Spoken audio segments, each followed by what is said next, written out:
ና እንጂ ወዴት ነው? ና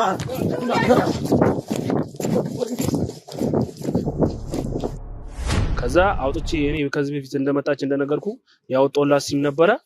በሲም ካርዱም ስደውልላት ስልኳ አይሰራም እና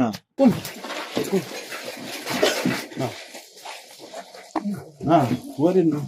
ከኤልሲ ጋር እንዴት እንደተገናኘና ምን አይነት ሁኔታ ውስጥ እንደነበሩ እንዴትስ ፍቅረኛ ሊሆኑ እንደቻሉ ያለውን ነገር እስኪ ምንድነው? ምን ሆናችሁ? ምን ሆነ ነው ኮንትራስ የት ነው ደረካት? ሻትጋት ንገረኝ፣ የት ነው ደረካት? እኮ በዚህ አይነት አባቴንም ገዳዮች ያውቃል። አማን ነው። እንዴት ነህ?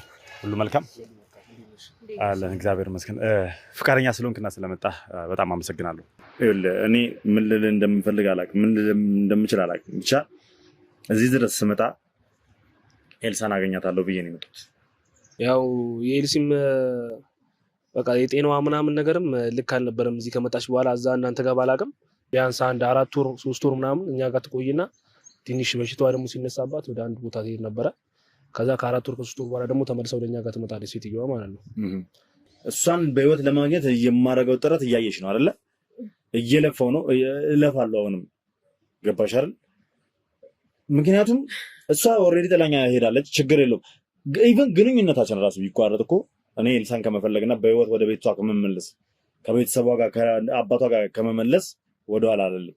አዎ ወሰድ መለስ ያደርጋታል። ቢያንስ ይሄ በሽታዋ የሚነሳባት በ3 ወር በቃ በዛ በ3 ወር ክፋቢ በ3 ወር በ4 ወር ቢሆን እንግዲህ ምንም ነገር የለም ብላ ምና ኮኔ መጣችሁ ያመነችበት ቦታ እንዲከተደረገች የት ነው ሰላም ማግኘት የምንችለው?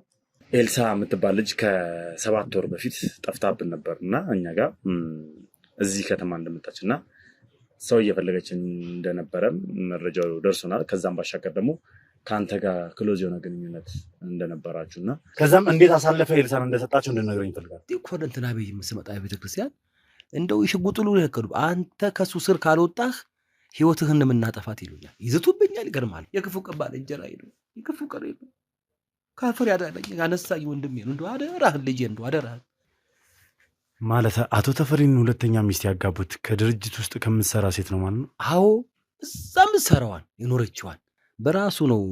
በቃ ራስህን ቻል። እንግዲህ ወዲህ እኔ አገለገልከኝ ደግሞ ብሎ በራሱ ድርጅት ከፈተልኝ እንጂ ቢጠጉትማ ያቀርባቸው ነበር። አልተጠጉትም በፍጹም።